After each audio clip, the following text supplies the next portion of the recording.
டே 60 நைட்டே பார்த்தீங்கன்னா நம்ம வந்து இந்த பாதாம் பிசினும் ட்ரை ஃப்ரூட் ஜூஸ்க்கு தேவையான பொருட்களும் ஊற வச்சுருக்கோம். காலைல சியாசீட் ஊற வச்சுருக்கேன், குளியல் பொடி, ஆறுமுகம் ஃபேஸ் பேக், அப்புறம் இது பார்த்தீங்கன்னா சீகக்காய் தூள். இது வந்து திரிபலாசூரம் நம்ம பல்லு விளக்குறதுக்கு வந்து காலையில் இது யூஸ் பண்ணலாம். எந்திரிச்சோன்னே கெமிக்கல் வேணாம், நைட்டு தூங்கும்போது வேணால் பேஸ்ட் யூஸ் பண்ணிக்கலாம்னு நினச்சிருக்கேன். கத்தாழை பார்த்தீங்கன்னா பக்கத்து வீட்டிலேருந்து வாங்கிட்டு வந்து தோலெல்லாம் சீவிட்டு அதை கழுவி எடுத்து வச்சுருக்கேன். இது கொஞ்சம் நானும் ஆனியும் சாப்பிட்டுட்டு மிதத்தை பேஸ்ட் பண்ணி ஃபேஸ் பேக்குக்காக ஒரு 10-15 நாள் ஃப்ரிட்ஜில் வச்சு நான் யூஸ் பண்ணிக்குவேன். இந்த தோலை பார்த்திங்கன்னா அந்த கழுவுன தண்ணி, அந்த கத்தாழையை கழுவுன தண்ணியிலேயே வெயிலில் ஊற வச்சுருக்கேன். இதை கிருமி நாசினி மாதிரி செடிகளுக்கு நம்ம வந்து பயன்படுத்தலாம்.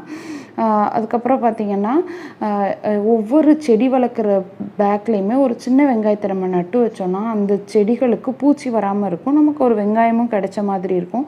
இன்றைக்கி புதுசாக இதில் வெண்டை விதைகள் ஊண்டியிருக்கேன். அப்புறம் வந்து சின்ன ஒரு பாக்ஸில் கொத்தமல்லி புதுசாக கொஞ்சம் பயிரிட்டிருக்கேன். நன்றி மக்களே.